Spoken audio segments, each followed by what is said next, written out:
제목은 반석에서 물이 터지기까지 순종과 거룩함의 시험. 본문은 민수기 20장 1절에서 13절까지입니다. 광야는 사람을 드러내는 장소입니다. 겉으로는 모래와 바람뿐이지만 그 안에서는 믿음이 시험되고 감정이 폭로되고 하나님의 뜻이 분명해집니다. 오늘 본문은 이스라엘 백성이 가데스에 도착했을 때의 이야기입니다. 그곳에서 미리암이 죽고 곧이어 또다시 물이 없는 상황이 찾아옵니다. 그리고 익숙한 장면이 반복됩니다.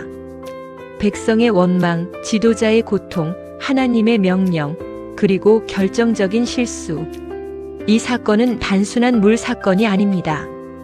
이것은 지도자의 마음, 공동체의 믿음, 그리고 하나님의 거룩함이 시험받는 순간이었습니다. 첫째는 반복되는 원망, 믿음이 자라지 않는 이유입니다.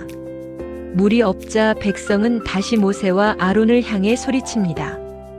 어찌하여 우리를 이 광야로 데리고 와서 죽게 하느냐? 출애굽 이후 수많은 기적을 경험했습니다. 홍해가 갈라졌고 만나가 내렸고 반석에서 물이 나왔습니다.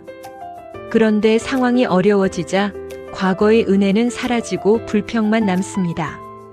사랑하는 여러분, 기적을 많이 경험했다고 해서 믿음이 자동으로 자라지는 않습니다. 은혜를 기억하는 훈련이 없으면 기적도 추억이 되고 맙니다.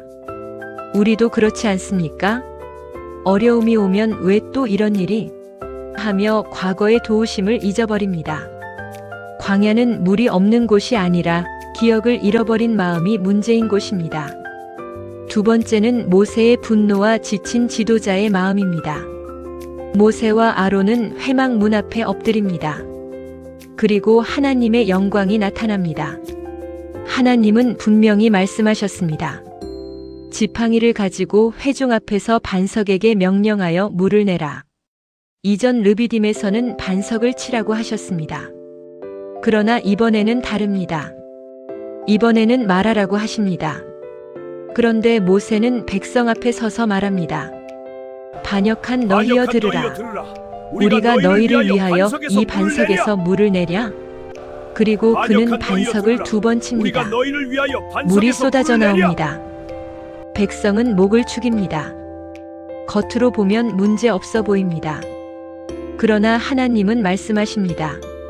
너희가 나를 믿지 아니하고 이스라엘 자손의 목전에서 나의 거룩함을 나타내지 아니하였으므로 너희는 이 회중을 내가 준 땅으로 인도하지 못하리라.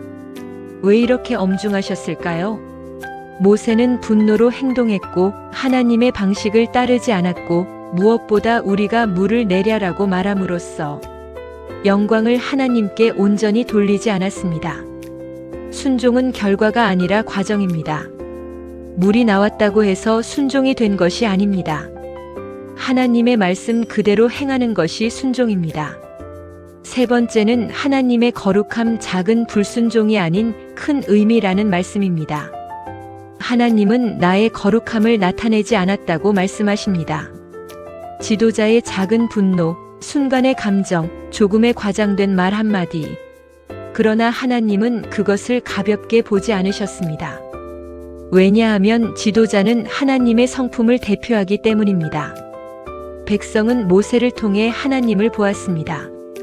그런데 그 순간 하나님의 온유함 대신 모세의 분노가 드러났습니다.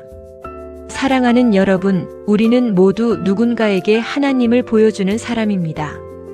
가정에서, 교회에서, 일터에서 우리의 말과 태도를 통해 사람들이 하나님을 해석합니다. 그래서 하나님은 우리를 다루실 때 엄격하십니다. 그것은 사랑이 없어서가 아니라 거룩함을 지키기 위함입니다. 넷째는 그럼에도 불구하고 흐르는 은혜인 말씀입니다. 놀라운 사실은 모세가 실수했지만 하나님은 물을 멈추지 않으셨다는 것입니다. 백성은 물을 마셨습니다. 하나님의 은혜는 여전히 흘렀습니다. 이곳의 이름은 무리바, 다툼이라는 뜻입니다. 다툼의 자리였지만 동시에 은혜의 자리였습니다. 우리는 때때로 실패합니다. 분노하고 말로 상처 주고 하나님의 방식을 따르지 못할 때가 있습니다. 그러나 하나님은 우리를 즉시 끊어버리지 않으십니다. 은혜는 여전히 흐릅니다. 하지만 은혜가 있다고 해서 책임이 사라지는 것은 아닙니다. 신약 성경은 말합니다. 그 반석은 곧 그리스도시라. 고린도전서 10장 4절. 예수님은 우리를 위해 한 번 맞으셨습니다. 십자가에서 치심을 당하셨습니다. 그 이후에는 더 이상 치실 필요가 없습니다. 이제는 믿음으로 말하기만 하면 됩니다. 모세는 2번 쳤습니다. 그러나 그리스도는 한 번의 십자가로 충분하셨습니다. 광야 같은 인생에서 우리가 해야 할 일은 분노로 반석을 치는 것이 아니라 믿음으로 반석게 말하는 것입니다. 사랑하는 성도 여러분, 광야는 끝나지 않은 듯 보이지만 하나님은 그 안에서도 거룩함을 세우십니다. 오늘 우리의 삶 속에 물이 없는 자리, 원망이 올라오는 자리, 감정이 흔들리는 자리가 있습니까? 그 자리에서 반석을 치지 마십시오. 분노로 말하지 마십시오. 엎드리십시오. 그리고 말씀대로 하십시오.